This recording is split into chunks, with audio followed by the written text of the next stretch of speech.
The bear hugged her every day, until one day, he didn't show up.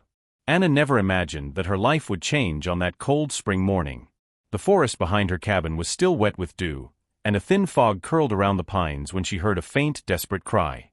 At first, she thought it was a wounded bird, but as the sound grew louder, it carried a tone of pain she couldn't ignore. Curiosity, mixed with a sense of compassion, pushed her deeper into the woods. There, by the trunk of a fallen birch, she found him, a tiny, trembling bear cub. His fur was ruffled, his eyes wide with fear, and he let out small cries as though calling for a mother who would never come. Anna's heart clenched. She looked around, half expecting a protective mother bear to burst from the trees, but the silence of the forest confirmed her worst fear: the cub was alone. Cautiously, she knelt down. The cub sniffed the air, then stumbled toward her on shaky legs. Against all reason, instead of growling or resisting, the cub pressed his tiny body against Anna's knees. And then something extraordinary happened. He wrapped his small, clumsy arms around her in what could only be described as a hug. Anna froze, her breath caught in her throat.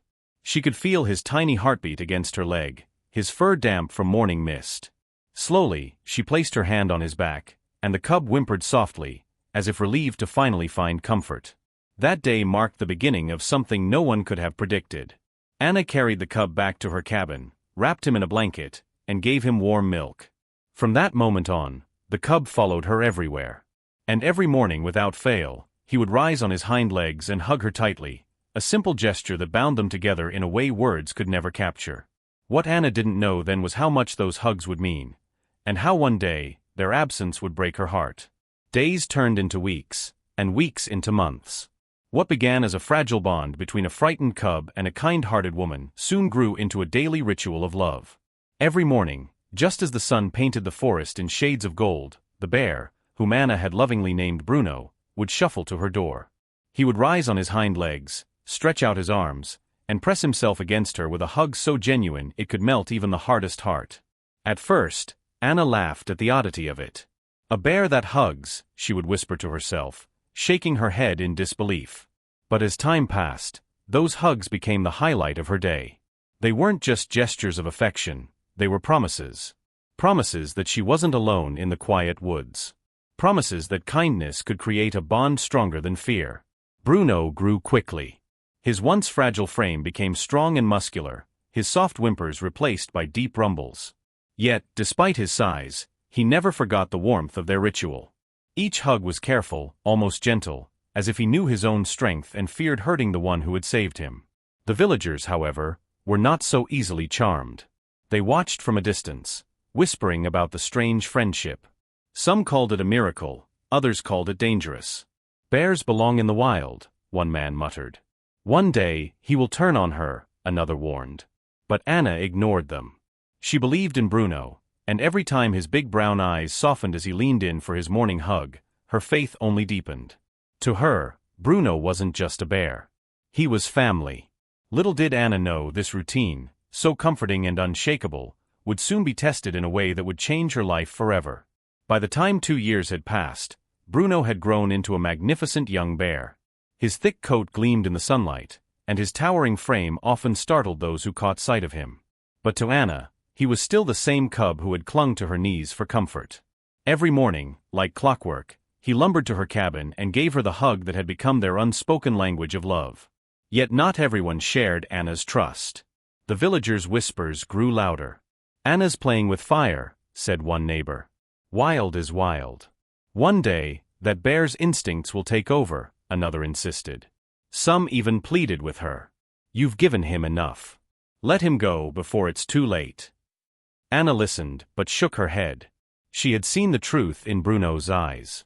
She knew the difference between fear and love, and what she saw was loyalty, not danger. Still, their words lingered in her mind like shadows she couldn't quite shake off. One evening, as she sat by the fire, Bruno rested his massive head in her lap. His weight was heavy, but the gentleness of his gesture brought tears to her eyes. "They don't understand us, Bruno," she whispered, stroking his fur. "But you're not just a bear to me. You're my family." Bruno let out a soft huff, almost as though he understood. But doubts, once planted, have a way of growing. Some nights, Anna lay awake wondering if she was selfish to keep him close. What if the villagers were right? What if her love blinded her to a danger she couldn't see? Still, each morning when Bruno wrapped her in his careful embrace, all doubts vanished. In that hug, Anna found her answer. She believed with all her heart that their bond was unbreakable. But fate, as it often does, had other plans. It was a morning like any other, or so Anna thought. The sun rose slowly, painting streaks of orange across the sky. She opened her cabin door, a smile tugging at her lips, ready to receive her daily hug. But the space outside was empty. "Bruno," she called softly. Her voice carried through the forest, but no heavy footsteps came crashing through the underbrush. No brown figure appeared with outstretched arms. At first, she told herself he was late. Perhaps he was exploring, or maybe he had found something interesting deeper in the woods. But as the hours passed and the silence grew heavier, worry settled in her chest like a stone. By evening, Anna was pacing. She wandered into the forest, her eyes scanning every path, every tree, calling his name again and again. The forest answered only with the distant rustle of leaves and the cry of a raven. For the first time in years, she spent a night without his hug. The emptiness was unbearable. The cabin, once filled with the warmth of companionship, now felt cold and hollow.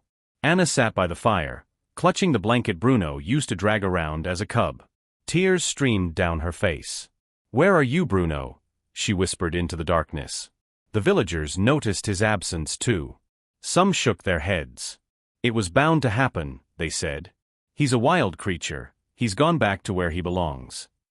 Others looked at Anna with pity, certain her heartache was proof of what they had warned her about all along.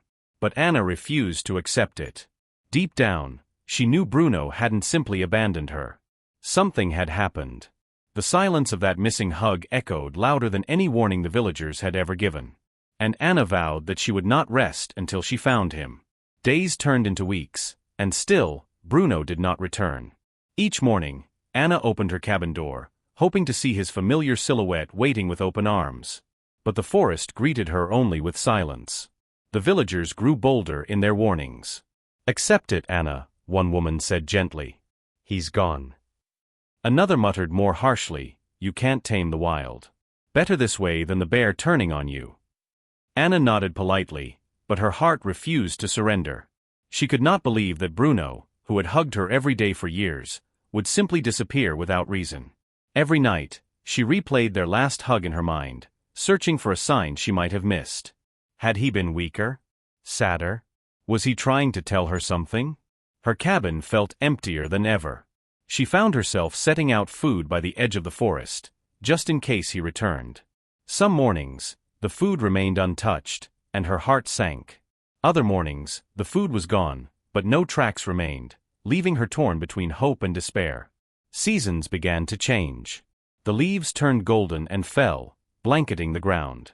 Then winter came, and snow covered the earth like a shroud. Anna often stood at her window, watching the icy woods, whispering, "Come home, Bruno." Despite the loneliness, she never stopped believing.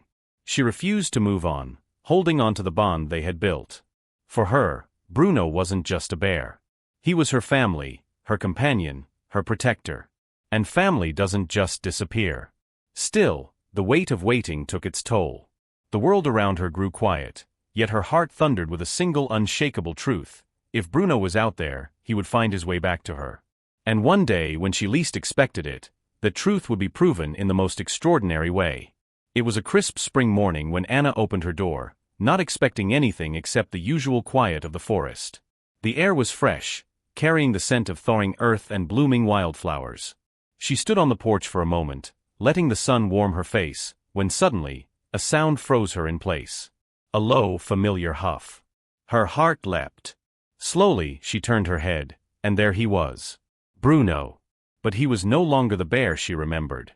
He was massive, his coat thick and glossy, his presence commanding. Yet his eyes, those warm, soulful eyes, were the same. For a moment, Anna couldn't move. Tears blurred her vision as he stepped closer, each heavy paw pressing softly into the earth. Then, just as he had done every day for years, Bruno rose on his hind legs and reached for her. Anna ran forward, sobs escaping her chest as his great arms wrapped around her in the gentlest of hugs. She buried her face in his fur, laughing and crying all at once. "You came back," she whispered, her voice breaking. "You never forgot." The villagers, who had gathered at a distance, stood in stunned silence. Some gasped, others wiped at their eyes. The bear they had once feared had returned not with anger, but with love. And then came the true surprise. From the trees behind Bruno, smaller shapes emerged, two playful cubs tumbling clumsily after their mother. Bruno stepped aside, nudging them gently forward as though to say, "This is my family. And I've brought them to meet you." Anna's knees buckled with emotion. Not only had Bruno remembered her after all that time, he trusted her with his own children. In that moment, all the doubts, all the whispers, all the lonely nights faded away. The truth was undeniable. Love had bridged the impossible gap between human and bear. And it had brought him home.